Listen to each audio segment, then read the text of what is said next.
Hello दोस्तों, राधे राधे। कैसे हो आप सब? उम्मीद करती हूँ सभी अच्छे होंगे। तो भाई यहाँ पर जा रही हूँ मैं रसोई में। तो रसोई से लाई थी मैं एक बर्तन, छोटा वाला फ्राईवल, क्योंकि मैं नल से पानी लेने के लिए जा रही थी। मुझे गर्म करना था पानी, क्योंकि मैं गर्म पानी पीने लग गई हूँ 2-4 दिन से ही। पहले तो नहीं पीती थी, क्योंकि मेरा मन है कि मैं गर्म पानी पीऊँ। थोड़ा पेट सा मेरा निकला हुआ है, आप देख रहे हो। तो मैं सोच रही थी ये पेट थोड़ा अंदर हो जाए, थोड़ी सूजन भी है मेरे पेट में। तो आप भी बताना भाई, हाँ, कोई आपके पास दवाई हो या देसी दवाई आप जो भी यूज करते हो, अगर किसी की ये जो टमी निकली हुई है तो थोड़ी ये अंदर हो जाए तो मुझे भी कुछ बताना फॉर्मूला। तो देसी दवाई वगैरह कुछ भी हो ऐसा कुछ तो मुझे बताना ज़रूर। तो भाई यहाँ पर देखो, मौसम भी ऐसा हो रहा है कि कई दिन हो गए हैं मौसम हमारे यहाँ पे ऐसा ही हो रहा है। आप भी बताना, जहाँ जहाँ से भी आप देखो मेरे ब्लॉग को, तो आप बताना आपके यहाँ पे मौसम कैसा हो रहा है। तो भाई हमारे यहाँ पे तो धूप भी नहीं निकल रही है। तो सुबह सुबह ही फिर भी ऐसे 6:30-7 बजे करीब सूरज निकल ही आता है, पर ऐसा कुछ भी नहीं था हमारे यहाँ पर। तो ये देखो, मैं लगा रही हूँ झाड़ू। तो मेरी झाड़ू भी लग चुकी है, बस थोड़ी बहुत रह गई है। तो भाई सुबह सुबह तो बस यही काम रहता है, सुबह उठो, फ्रेश व्रेश होकर झाड़ू वगैरह लगाओ। तो थोड़ी सी मैंने एक्सरसाइज भी की थी। तो मैंने कहा चलो थोड़ा सा पानी पीऊँगी, कुछ एक एक गिलास डेली पीऊँगी और थोड़ी एक्सरसाइज करूँगी।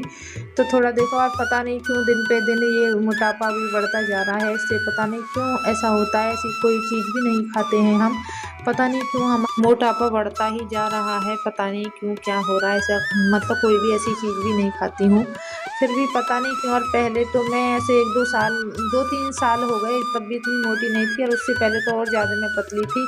अब दिन पे दिन पता नहीं क्यों मैं मोटी हो रही हूँ। मैंने थायराइड भी चेक करवा लिया है, ऐसा कुछ भी नहीं है। पता नहीं क्यों हो रहा है ऐसा कि मैं मोटी होती जा रही हूँ। मुझे मोटापा बिल्कुल भी अच्छा नहीं लग रहा है अपना, ऐसा भद्दा सा और लगता है। तो वैसे तो कोई दिक्कत नहीं है काम वगैरह करने में, पता नहीं ऐसा क्यों ऐसा हो रहा है। अब घूमने के लिए जाएँ तो कहाँ जाएँ? तो इसलिए मैं घर में ही थोड़ा-थोड़ा कर रही हूँ, क्योंकि हो सकता है थोड़ा-थोड़ा वेट मेरा मतलब कम हो जाए। तो वही यहाँ पे मैंने झाड़ू पोछा ये भी लगा लिया है, सब कुछ हो गया है। ये देखो सामने आप देख रहे हो चूल्हा रखा हुआ है मेरा। तो मैंने ये ऊपर भी नहीं रखा था चूल्हा, क्योंकि गैस वगैरह की वैसे ही दिक्कत चल रही है। तो मैंने सोचा कि मैं अगर ऊपर रख दूँगी, अगर गैस ही ख़त्म हो गई या कोई दिक्कत परेशानी हो गई, तो कम से कम चूल्हे पे बना तो लूँगी मैं। तो इसलिए मैंने चूल्हा भी ऊपर नहीं रखा है। तो चूल्हा मेरा नीचे ही था, तो मैंने अभी ऐसे ही पोछा लगा देती हूँ चारों तरफ। तो सोचती हूँ अच्छा नहीं लगता, उठा के रख दूँ, फिर भी नहीं, मैंने कहा अच्छा क्या दिखाना है, और फिर दिक्कत हो जाएगी, फूट गया तो और लोग फिर ज़्यादा फिर कहाँ से लाऊँगी। इसे मैं एक बाज़ार लगता है हमारे यहाँ पे, शक्कर बाज़ार, वहाँ से लाई थी मैं इस चूल्हे को। तो इसलिए मैंने यहीं पे जमा हुआ रहने दिया है। तो ये आप देख रही हो कि मैं कर रही हूँ पूजा। तो मैं यहाँ पर भागवत पढ़ रही हूँ। तो मैं डेली ही भागवत पढ़ती हूँ, आपने देखा होगा कई ब्लॉग में मेरे। तो मैं थोड़ी-थोड़ी डेली ही मतलब भागवत पढ़ती हूँ, मुझे अच्छा लगता है। पहले बहुत दिन पहले पढ़ी थी मैंने वो क्या नाम है वो, रामायण, रामचरितमानस थी वो। तो कुछ दिन पहले वो पढ़ी थी। तो वही यहाँ पर मैं आ गई हूँ। भिंडी काटी है मैंने यहाँ पर बैठकर, तो भिंडी भी मेरी कट चुकी हैं, और ये नीतिक ने बनाई थी भिंडी। तो मैं आपको दिखाती हूँ, ये देखो, मैं बाद में दिखा रही हूँ आपको। बन तो पहले गई थी मेरी ये भिंडी, तो नीतिक ने बनाई थी ये भिंडी। और सिंक में पड़े हैं बर्तन, नीतिक भी छान रहा है आटा। तो मैं बड़ी खुश हुई, अपने आप ही छानने लग गया था नीतिक आटा। तो यहाँ पर बना रही हूँ जी मैं रोटी। सुबह का टाइम है ये, मतलब दोपहर का। तो ये दोपहर की रोटी बन रही है हमारी। भिंडी की सब्ज़ी बनाई, नीतिक ने आटा भी छान दिया, सिर्फ मैंने आटा मला था। बोला मम्मी मैं छाने देता हूँ तो मल देना आटा। फिर मैंने रोटी बनाई थी। रोटी बनाने के बाद भगवान जी का भोग लगाया था। तो मैंने कहा नीतिक तो भगवान जी का भोग लगाया। तो बस ऐसे ही डेली का हमारा रहता है। तो यहाँ पर लगा रही हूँ मैं भगवान जी का भोग, नीतिक लगा के आ जाएगा जल्दी से। तो भाई आप भी खा लो, भिंडी की सब्ज़ी बनाई है। तो ये पानी है गिलास में, और यहाँ पे लगा रहा है नीतिक भगवान जी का भोग, क्योंकि भगवान जी का भोग भी लगना बहुत ज़रूरी है। भाई लड्डू गोपाल घर में हैं, इनकी सेवा बहुत ज़्यादा ज़रूरी है।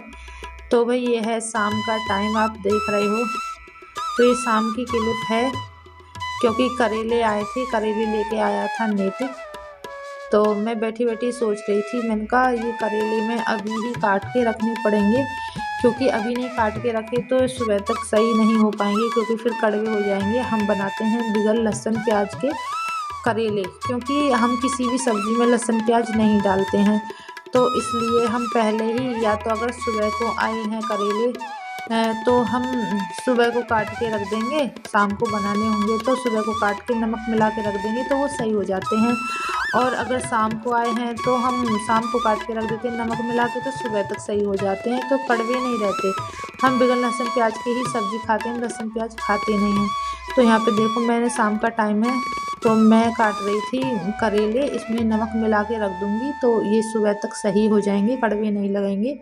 क्योंकि भाई हमारे घर में लड्डू गोपाल हैं, सेवा वगैरह करते हैं, पर हम तो लहसुन प्याज बहुत पहले से नहीं खाते हैं। हो गए हमें 18-19 साल और ज़्यादा ही हो गए हैं, तो 20 साल तो हो गए होंगे। तो मैंने तो बहुत काफ़ी पहले छोड़ दिया था, मैं ज़्यादा उम्र नहीं थी मेरी उस टाइम पे, तो मैंने पहले ही छोड़ दिया था।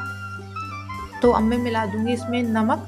मेरे करेले कट चुके हैं, हम भर के भी करेले बनाते हैं तो हम ऐसे ही बनाते हैं करेले, तो हमें कड़वे नहीं लगते हैं, बहुत ज़्यादा अच्छे बनते हैं।